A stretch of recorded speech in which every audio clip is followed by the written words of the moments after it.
lot of women, when they go to their doctors, they get intimidated by the doctors, or they feel like they're rushed, and they kind of might get their big questions out, or they think about the top things. But what are there some important symptoms, or what are things that women need to be asking their doctors about, but either they don't because they're embarrassed, or they don't even realize that they need to be talking about it? Yeah, or what I've seen from women is that they just like, I'm old and everything's falling apart. You know, I hate that one where it's like we hit midlife and it's like, oh, I'm falling apart. Don't just pathologize your life as far as being middle-aged. I think it's really important to pay attention to your body no matter what. A lot of women, you know, just have symptoms and they don't discuss them ever, whether it's hair thinning, fatigue, sleeplessness, addictions that they might have had, whether it's something they're battling from an alcohol perspective, even sugar, things that are getting your attention around the time where you're being more driven to. I think it's extremely important to talk about and have somebody safe to talk about it. Urine incontinence is also very common, and people don't talk about that.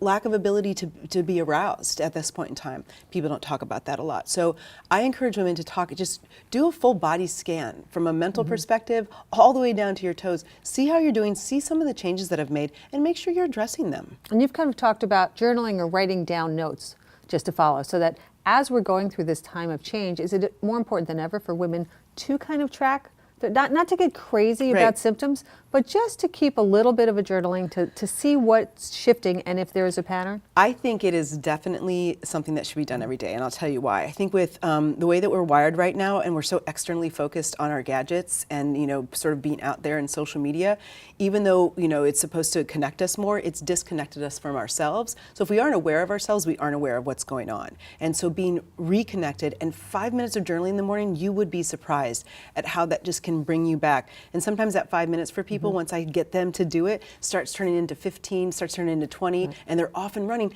and they've got a more purposeful relationship with themselves, and they've got a more intentional relationship with themselves, and they're starting to be aware of more. So it's really the key. Interesting. Through the journaling, they never know what will come up. Yeah, it's great. It's fun. 5 minutes. Okay. No big deal. All right. And then share those questions or those problems, no matter what it is. Again, big, small. You don't want to take too much time with your doctor because they are busy, but nonetheless, make sure that your questions are answered. 100%. All right.